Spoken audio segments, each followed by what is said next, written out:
Hello students, good morning, good evening, good afternoon. जो जिस समय पर देख रहा हो वो इस हिसाब से एक्सेप्ट कर लीजिएगा। और आज फिर से एक नया लेक्चर एटम का। पिछली क्लास में हमने आपको ये समझाया था कि रदरफोर्ड एटॉमिक मॉडल क्या था, उसके पोस्टुलेट क्या थे और इसके बाद रदरफोर्ड मॉडल की कमियां क्या थी।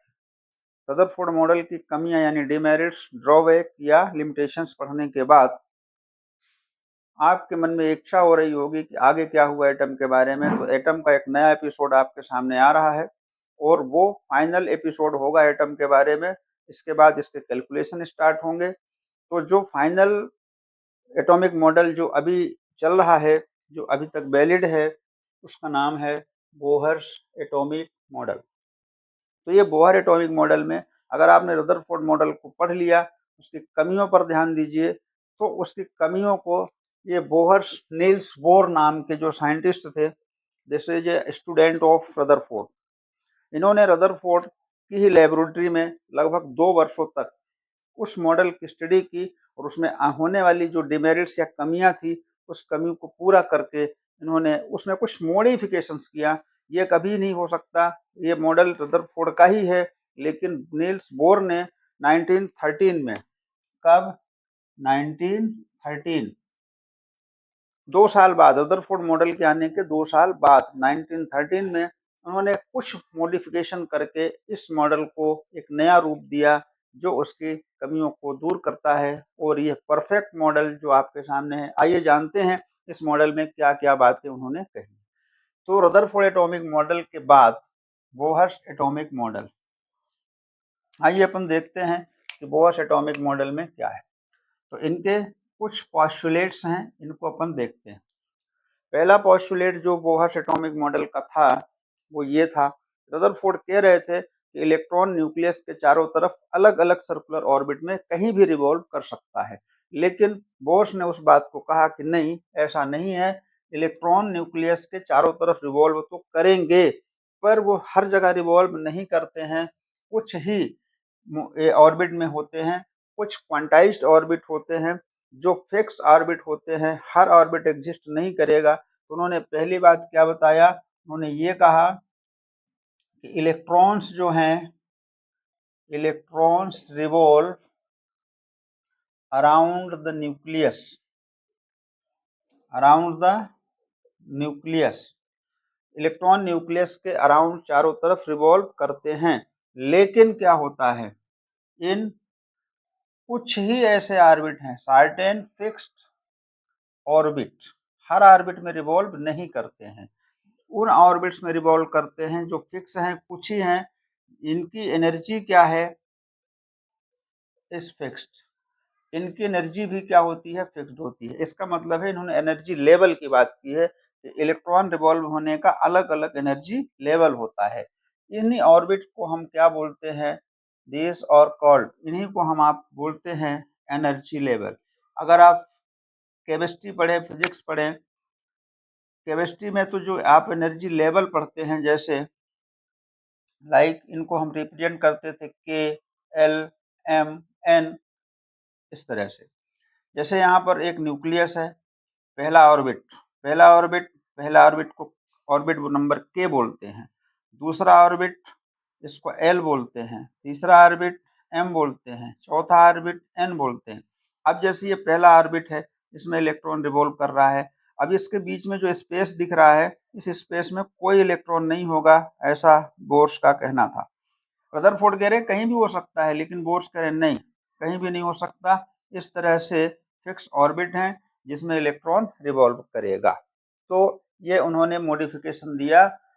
क्या मॉडिफिकेशन था रदरफोर्ड में, कहीं भी इलेक्ट्रॉन रिवॉल्व कर सकता है, पर नील्स बोर्स के अकॉर्डिंग कहीं भी इलेक्ट्रॉन रिवॉल्व नहीं कर सकता। कुछ सर्टेन फिक्स्ड ऑर्बिट होते हैं जिनकी एनर्जी फिक्स होती है और ये एनर्जी लेवल कहलाते हैं, और जिनको रिप्रेजेंट करते हैं ऐसे के, एल, एम एंड एन, ऐसे भी आप बढ़ते चले जाइए।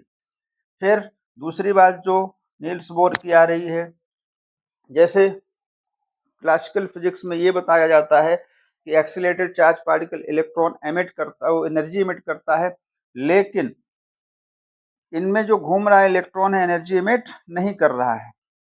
तो नील्स बोर कह रहे हैं क्लासिकल फिजिक्स अपनी जगह पर है, वो बहुत पुरानी फिजिक्स है, हर जगह वो अप्लाई नहीं होगी, ऐसा कुछ नहीं होगा।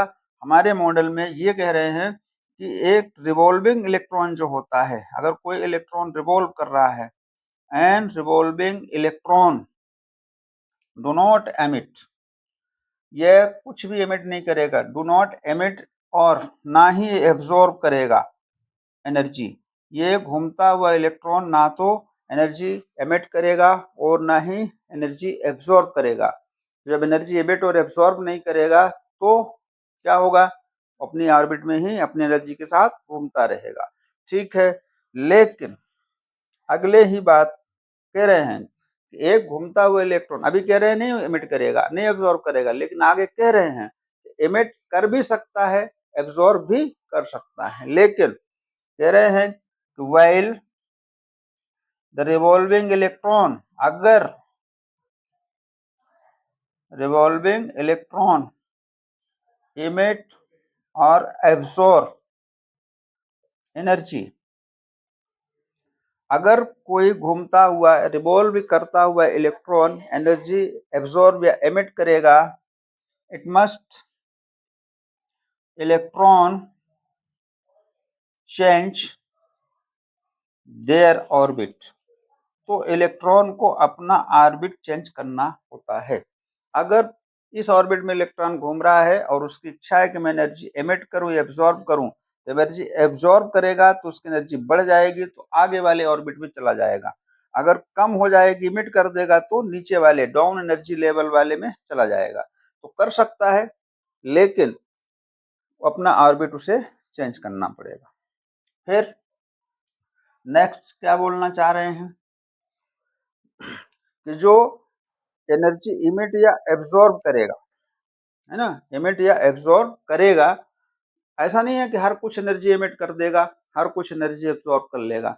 एनर्जी इमिट या एब्जॉर्ब करने की एक लिमिट है। कितनी एनर्जी इमिट या एब्जॉर्ब करेगा, आइए देखते हैं, समझते हैं। देखिए, जैसे ये आपका पहला ऑर्बिट है, ये दूसरा ऑर्बिट है, इस ऑर्बिट की एनर्जी कुछ है, इस ऑर्बिट की एनर्जी कुछ है, लेकिन ये अगर एनर्जी एब्जॉर्ब करेगा तो अपनी एनर्जी बढ़ाएगा, लेकिन इतनी एनर्जी उसको चाहिए कि उसकी एनर्जी इस एनर्जी के बराबर हो जाए। इस ऑर्बिट की एनर्जी में रहने वाला इलेक्ट्रॉन अगर एनर्जी लेता है तो उसको जरूरी है उतनी एनर्जी मिले कि इस ऑर्बिट की एनर्जी के बराबर हो जाए, या यहाँ का इलेक्ट्रॉन अगर एनर्जी इमिट कर रहा है तो इतनी एनर्जी इमिट करेगा कि उसकी एनर्जी इसके बराबर हो जाए। यानी अगर मैं बोलूँ इस ऑर्बिट की एनर्जी E1 है, इस ऑर्बिट की एनर्जी E2 है, इस ऑर्बिट की एनर्जी E3 है, ऐसे बढ़ता जाए, higher energy level, lower energy level. तो यहाँ कह रहा है कि द एनर्जी इमिट और absorbed by an revolving electron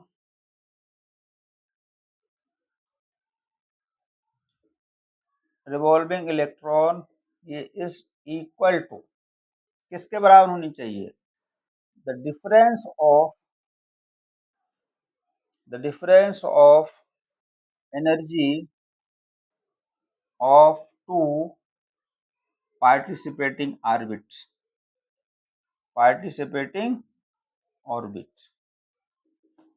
इसका मतलब ये है कि जो orbit electron emit absorb transition में पार्ट्स है ना, पार्टिसिपेट कर रहे हैं। ट्रांजिशन का मतलब है कि अगर इसकी एनर्जी बढ़ रही है तो यहाँ जाएगा, इसकी घट रही है तो यहाँ जाएगा।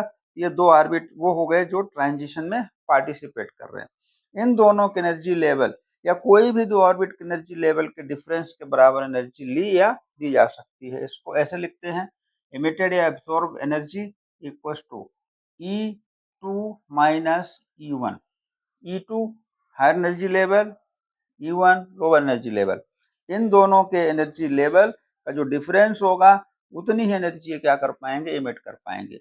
और जो ये एनर्जी इमिट करेंगे तो ये एनर्जी को हम इस तरह से लिख सकते हैं, E की वैल्यू आप h न्यू लिख सकते हैं। ये इमिटेड रेडिएशन, ये एनर्जी जो इमिट हो रही है वो ऐसे लिखी जा रही है E2 माइनस E1। अब यहाँ h और यहाँ न्यू, तो एमिटेड रेडिएशन या एब्जॉर्ब रेडिएशन, ये इसमें ये इसको आप क्या बोलते हैं, इसको बोलते हैं एच को प्लैंक्स कांस्टेंट बोलते हैं, इसको बोलते हैं प्लैंक्स कांस्टेंट। इस प्लैंक कांस्टेंट की जो वैल्यू है 6.626 into 10⁻⁻34 unit joule into second. अब ये न्यू जो होती है ये रेडिएटेड एनर्जी की क्या होती है, फ्रीक्वेंसी होती है। अब अगर न्यू की वैल्यू चेंज कर दिया जाए तो c by lambda, h c by lambda भी हो सकता है, वेवलेंथ की बात हो सकती है E2 माइनस E1। तो अगर यहाँ पर लेमडा की बात की जाए तो इमिटेड रेडिएशन की क्या होती है, ये वेव लेंथ होती है, सी स्पीड ऑफ लाइट होती है। तो बाद में आप जब पढ़ेंगे लाइट की स्पीड, लाइट का क्वांटम मैकेनिक्स में फोटॉन नाम की चीज़ आएगी, तो सी स्पीड होती है लाइट की, फोटॉन की लेमडा फोटॉन का वेवलेंथ होता है, न्यू फोटॉन की फ्रीक्वेंसी होती है। ये जो आपके सामने लिखा हुआ है इस पर विशेष ध्यान दीजिए। आप जो भी एनर्जी इमिट या एब्जॉर्ब करेगा, रेडिएशन जो भी बाहर आएगा एब्जॉर्ब होगा, वो एनर्जी उसकी दो ऑर्बिट ट्रांजिट ऑर्बिट के डिफरेंट एनर्जी डिफरेंस के इक्वल होना चाहिए, और इस फार्मूले को आगे यूज भी करेंगे।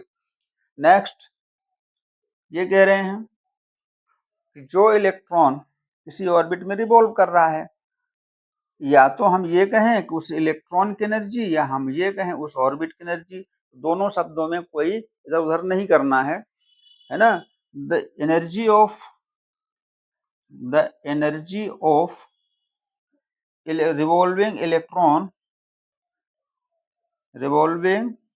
Electron is equal to energy of orbit in which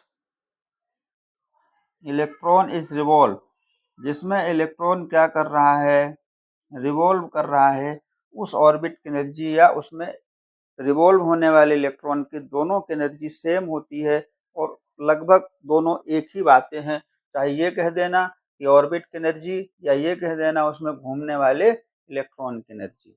तो ये जो बातें हैं, देखिए ऐसा पॉइंट टू पॉइंट हम इसलिए लिख रहे हैं कि एक एक पॉइंट को आप पढ़ के उसको समझते जाएं।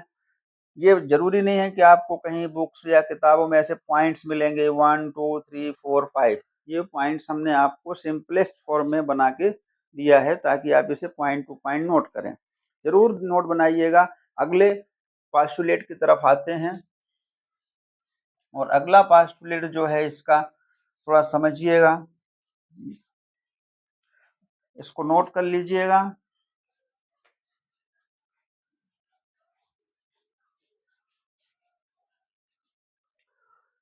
और इस पास्टुलेट को ध्यान से समझिए कि बोर्स कह रहे हैं इलेक्ट्रॉन रिवॉल्व कर रहा है, लेकिन उस ऑर्बिट की प्रॉपर्टी या उसकी क्वांटाइज्ड कंडीशन स्पेसिफिक वैल्यू की बात कर रहे हैं। हालांकि यही एक मेन पास्टुलेट होता है बोहर्स एटॉमिक मॉडल का, इलेक्ट्रॉन जो घूमेगा, जो रिवॉल्व करेगा, हर ऑर्बिट में नहीं घूमेगा, कुछ स्पेसिफिक ऑर्बिट में ही घूमेगा। कौन से स्पेसिफिक ऑर्बिट हैं, अब पहले डायग्राम समझ लीजिए। न्यूक्लियस, ये हो गया आपका पहला ऑर्बिट, ये हो गया दूसरा, ये हो गया आपका तीसरा ऑर्बिट। अब हम बहुत सारे ऑर्बिट हटा दे रहे हैं, एक ऑर्बिट दिखा रहे हैं आप। तो ये ऑर्बिट हट गया। अब इसमें कौन रिवॉल्व कर रहा होगा, इलेक्ट्रॉन।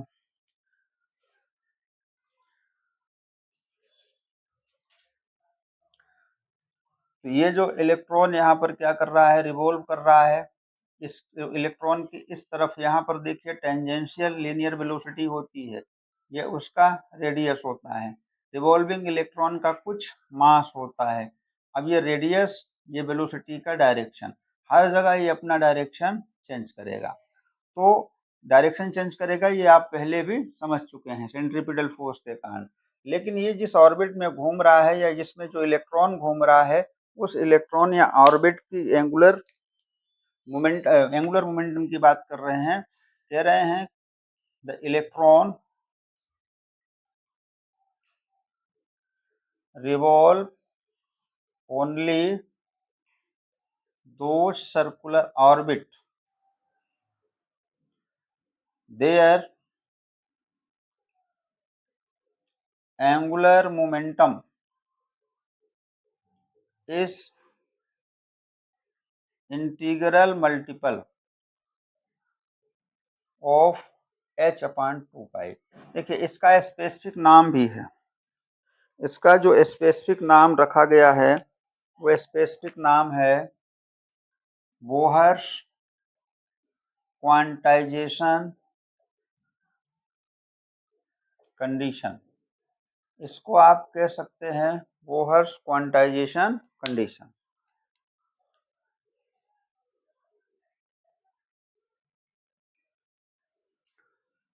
तो इलेक्ट्रॉन रिवॉल्व ओनली दो circular orbit there angular momentum is integral multiple of h/2 pi.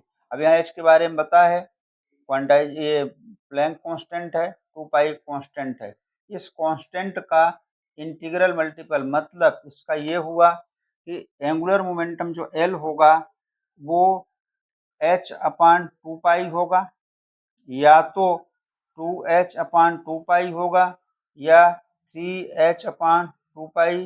That किस ऑर्बिट में घूम रहा है, NH/2 पाई।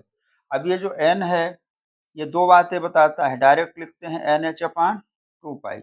ये n दो बातें बताता है, एक तो n इंटीजर नंबर को शो कर रहा है, दूसरा इसी को हम नंबर ऑफ ऑर्बिट भी कह सकते हैं। अगर इलेक्ट्रॉन पहले ऑर्बिट में घूम रहा है तो n की वैल्यू 1 हो जाएगी, दूसरे में घूम रहा है तो n की वैल्यू 2 हो जाएगी। इस तरह से किस ऑर्बिट में इलेक्ट्रॉन घूम रहा है ये उसकी वैल्यू हो जाएगी। तो एक ये कहानी होती है। अब कुछ बच्चों को ये नहीं पता होगा एंगुलर मोमेंटम क्या होता है। अब एंगुलर मोमेंटम का मतलब ये है जैसे यहाँ इलेक्ट्रॉन घूम रहा है r रेडियस के ऑर्बिट में और ये इसकी लीनियर वेलोसिटी है। तो एंगुलर मोमेंटम रिवॉल्विंग पार्टिकल का एल वेक्टर, ये R vector radius vector cross linear momentum, ये फार्मूला होता है एंगुलर मोमेंटम का। अब वैसे भी छोटी छोटी बातें होती है, लीनियर मोमेंटम को मास इनटू वेलोसिटी बोलते हैं, मास इनटू वेलोसिटी। ये हमारा हो जाएगा आर क्रॉस पी का मतलब हो जाएगा एम बी। अब ये वेक्टर का क्रॉस प्रोडक्ट यूज कर लेंगे ए बी साइन थीटा।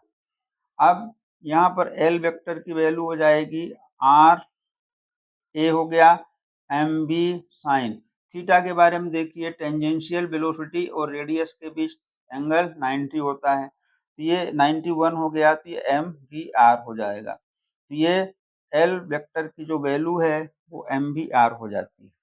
अब यहाँ पर एल की जगह पर हम लिख सकते हैं M B R equals to NH/2 pi. इस फार्मूले को याद रखते हैं, यही बोहर्स एटॉमिक मॉडल का क्वांटाइजेशन कंडीशंस होती है। क्वांटाइजेशन का मतलब होता है सम स्पेसिफिक वैल्यू। जैसे चार्ज का क्वांटाइजेशन पढ़ा, चार्ज क्वांटाइज्ड है। चार्ज क्वांटाइजेशन का मतलब है हर बॉडी, कोई भी बॉडी हर टाइप का चार्ज एक्सेप्ट नहीं करती, कुछ स्पेसिफिक वैल्यू में ही चार्ज एक्सेप्ट करती है।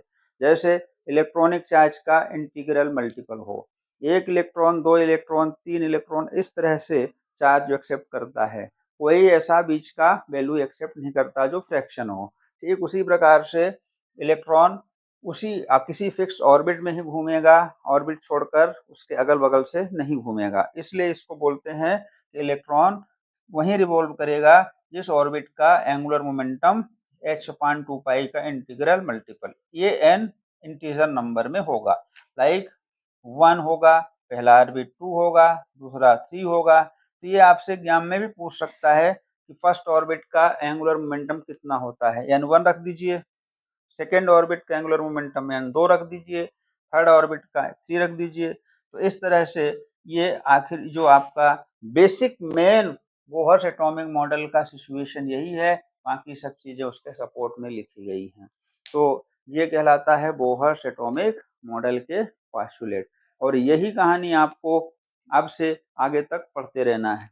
अभी इसमें कोई मॉडिफिकेशन नहीं आया, जब मॉडिफिकेशन आएगा तो आपके पास तक पहुंचेगा। तो ये एंगुलर मोमेंटम की कहानी होती है, ये बोहर्स एटॉमिक मॉडल के पोस्टुलेट हैं। तो इसको आप ठीक से पढ़िएगा। अब इस बोहर्स एटॉमिक मॉडल के बाद जो कैलकुलेशन की बात आती है, क्या क्या कैलकुलेशन होता है थोड़ा मैं आपको बता रहा हूँ।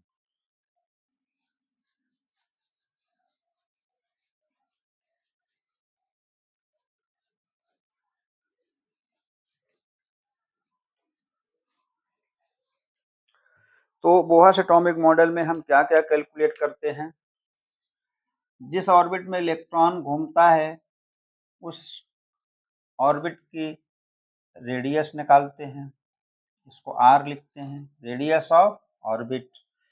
फिर जिस ऑर्बिट में इलेक्ट्रॉन घूमता है उस इलेक्ट्रॉन की वेलोसिटी क्या होती है, फिर जो इलेक्ट्रॉन रिवॉल्व कर रहा है उसके या उस ऑर्बिट की एनर्जी क्या होती है, तो रिवॉल्विंग इलेक्ट्रॉन की एनर्जी निकालना है, उसकी वेलोसिटी निकालना है और उसके लिए जिस ऑर्बिट में वो घूम रहा है उसका रेडियस निकालना है।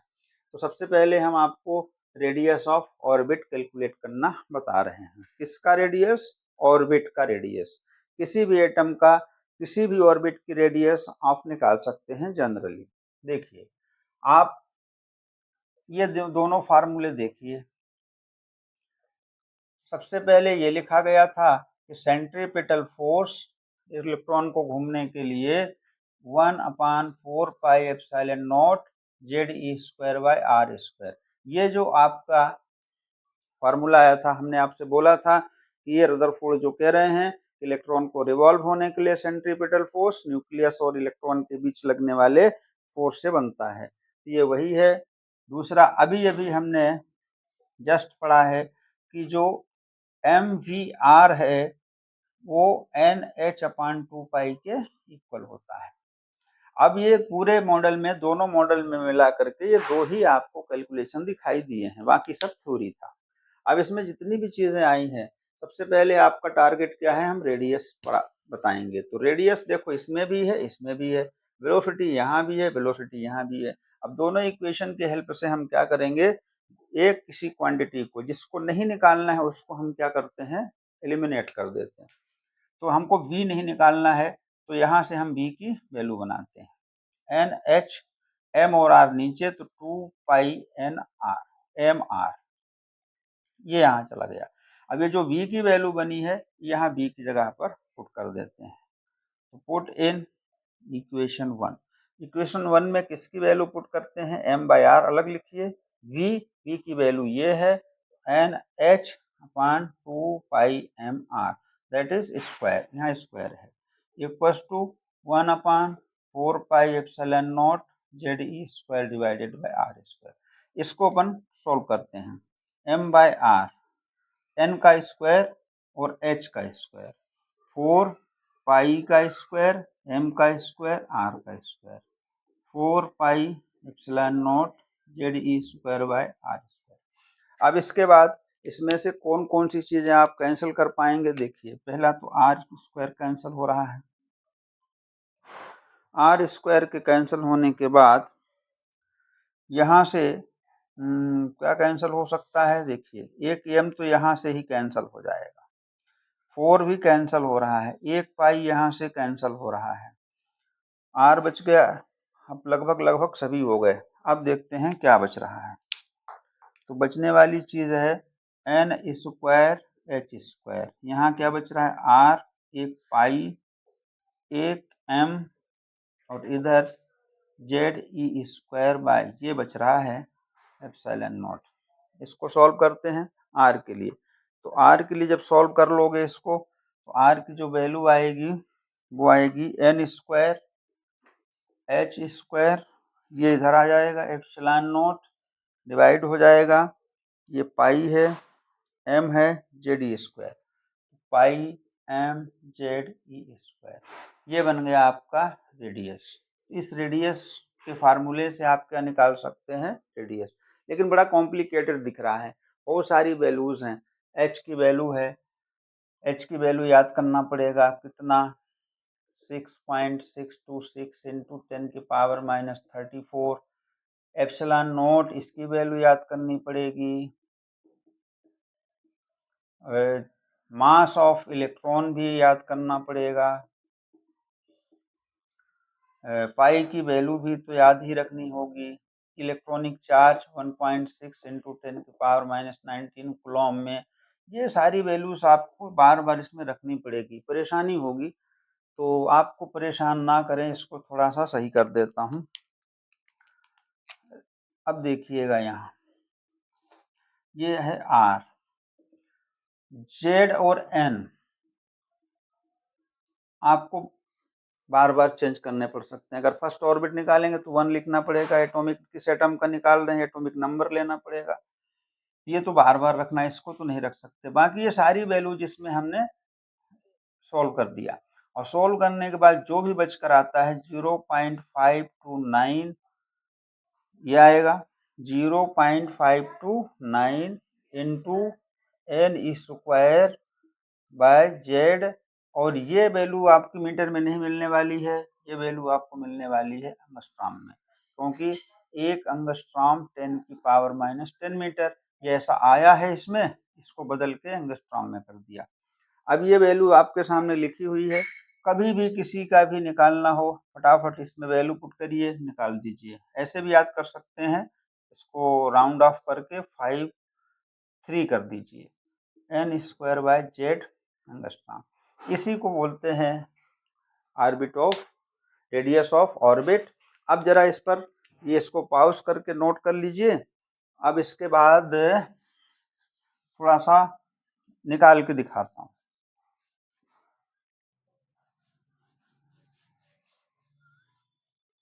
देखिए एक एग्जाम्पल, रेडियस निकाल रहा हूं मैं, radius of first orbit of, किसका निकाल के दिखाऊं, हाइड्रोजन एटम। तो हाइड्रोजन का जेड सबको पता 1, कौन सा ऑर्बिट निकालना है, फर्स्ट ऑर्बिट, एन कितना लेंगे 1, तो radius of first orbit 1, 0.53, Z की वैल्यू, एन की वैल्यू 1, जेड की वैल्यू 1, किसमें, एंगस्ट्रॉम में, R1 सॉल्व हो गया, 1 आ गया, 0.53 एंगस्ट्रॉम, ये वैल्यू है radius of first orbit of hydrogen atom. आप अगर दूसरा निकालते हैं हाइड्रोजन एटम के दूसरे ऑर्बिट की रेडियस, तो यहाँ 2 कर लीजिए, 2 का स्क्वायर हो जाएगा 4, 4 से इसको इनटू कर दीजिए, ठीक है। इसके बारे में थोड़ा नाम, इसका नाम रखा है बोहर्स ने, इसे अपने नाम पर रख दिया उन्होंने, इसे बोला जाता है बोहर्स रेडियस। ये बोहर्स रेडियस कौन सी रेडियस होती है, कई बार हमने देखा है इसको एग्जाम में पूछते हुए, वैल्यू ऑफ बोहर्स रेडियस। तो वैल्यू ऑफ बोहर्स रेडियस जो होती है, हाइड्रोजन एटम के पहले ऑर्बिट के रेडियस को बोहर रेडियस बोलते हैं, और इसकी वैल्यू ये आपके सामने लिखी है। हर एटम के पहले ऑर्बिट को रेडियस बोहर रेडियस नहीं बोला जाता, Bohr's atomic model is valid only for hydrogen atom. तो हाइड्रोजन एटम में हाइड्रोजन के पहले ऑर्बिट के रेडियस को बोहर रेडियस बोलते हैं, याद रखिए।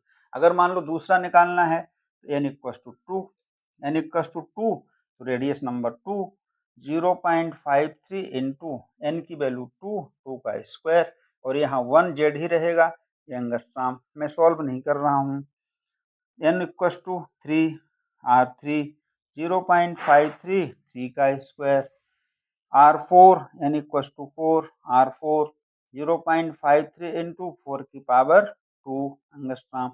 अब ये वैल्यू तो फिक्स कर दी, नंबर 1 देखिए 0.53 इंटू 1 का square angstrom n equals to 1, ये वैल्यू सेम है। रेडियस कितना टाइम बढ़ रही है, देखिए 1 फर्स्ट रेडियस 1 स्क्वायर, जितना भी फर्स्ट रेडियस है, दूसरी रेडियस 2 का स्क्वायर, तीसरी रेडियस 3 का स्क्वायर, चौथी रेडियस 4 का स्क्वायर, यानी रेडियस ऑफ हाइड्रोजन एटम का जो रेशियो आ रहा है, इस तरह से निकलेगा, पहला जो भी हो उसका 4 टाइम दूसरा, फिर पहले का 9 टाइम तीसरा, फिर ऐसे बढ़ता चला जाएगा। ये हाइड्रोजन एटम के रेडियस का रेशियो होता है, ये भी बहुत ही इम्पोर्टेंट रिजल्ट कहलाता है। तो इस प्रकार से आप देख पाएंगे, ये रेडियस के बारे में पूरी जानकारी आपको मिल गई, इसे ठीक से नोट कर लें। और अब एक और वैल्यू रेडियस के बाद में वेलोसिटी निकाल कर बता रहा हूं।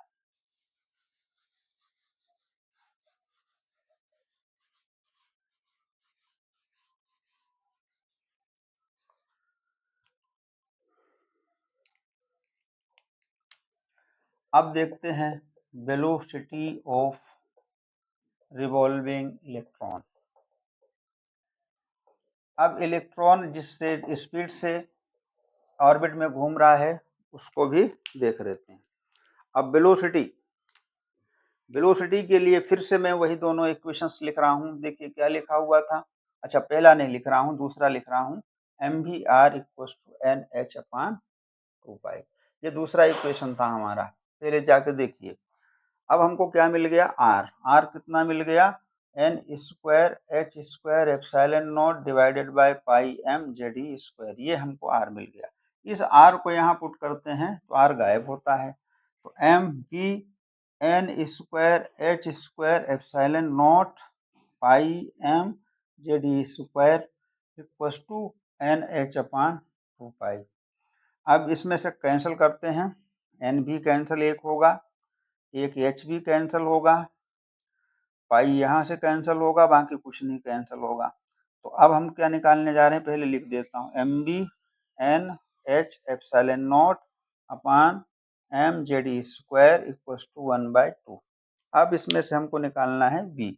अब v निकालने के लिए आप क्या करेंगे, ये ऊपर जाने दीजिए। अच्छा m तो कट गया है, m नहीं बचेगा, ठीक है। ये ऊपर गया जेड ई स्क्वायर, नीचे पहुंचेगा एन एच एप्सिलॉन नॉट, ये v का फार्मूला हो गया। अब यहाँ पर देखिए v जो भी आपके सामने है E square upon H epsilon not, ये चेंज होने वाली वैल्यू अलग लिख दें। अब यहाँ देखिए v inversely proportional to n, इसका मतलब है जैसे जैसे आप रेडियस बढ़ेंगे, बड़े रेडियस पर जाएंगे, वेलोसिटी उसकी कम होती जाएगी। तो ये तो आपको पता रखना है। इसकी वैल्यू भी आपको बार बार रख के सॉल्व करनी पड़ेगी, इसको भी मैं निपटा देता हूँ। v बराबर इसकी वैल्यू लिखिए और इसका सोल्यूशन आता है 2.18 10⁶, और ये जो बगल में लिखा हुआ है z/n मीटर पर सेकेंड। अब इसमें n और z की वैल्यू बदल बदल के किसी की भी रेडियस निकाल सकते हैं। तो ये सारा कैलकुलेशन हमने 2 कैलकुलेशन दिए, ज़्यादा इसलिए नहीं दे रहा हूँ कि बहुत सारा होगा। अब आपकी kinetic energy, potential energy, total energy, ये हम आपको अगले लेक्चर में प्रोवाइड कराएंगे, क्योंकि रेडियस और वेलोसिटी तक आप इसमें सीमित रहें, क्योंकि आगे फिर पढ़ने में आपको ज़्यादा बड़ा लेक्चर होगा। बड़ा लेक्चर होने पर आपको परेशानी होती है, परेशानी होना नहीं चाहिए, हालांकि मक्कार बच्चों को परेशानी होती है। जो बच्चे अच्छे होते हैं, सिंसियर होते हैं पढ़ने के लिए, और इतना अच्छा कैलकुलेशन आपको हमने दिया, शायद आपका ये कैलकुलेशन आपको इतना अच्छा कैलकुलेशन नहीं मिलेगा। एक बार पढ़ के ज़रूर देखिए, एक बार पढ़ने के बाद आपको पसंद आएगा, और पसंद आए तो अपने दोस्तों को बताइए। अगले लेक्चर का इंतज़ार कीजिए, और अगर आपको कुछ खर्च ना हो रहा हो तो इसको ज़्यादा से ज़्यादा स्प्रेड करिए, ताकि बहुत सारे बच्चों को इसका फ़ायदा मिल सके। और जैसे आप स्प्रेड करेंगे, इसको फैलाएंगे चारों तरफ, हमको थोड़ा एनर्जी मिलेगी, एनर्जी, नई एनर्जी के साथ बूस्ट होकर आपको फिर से नया लेक्चर प्रोवाइड कराएंगे। थैंक यू, पढ़ते रहिए।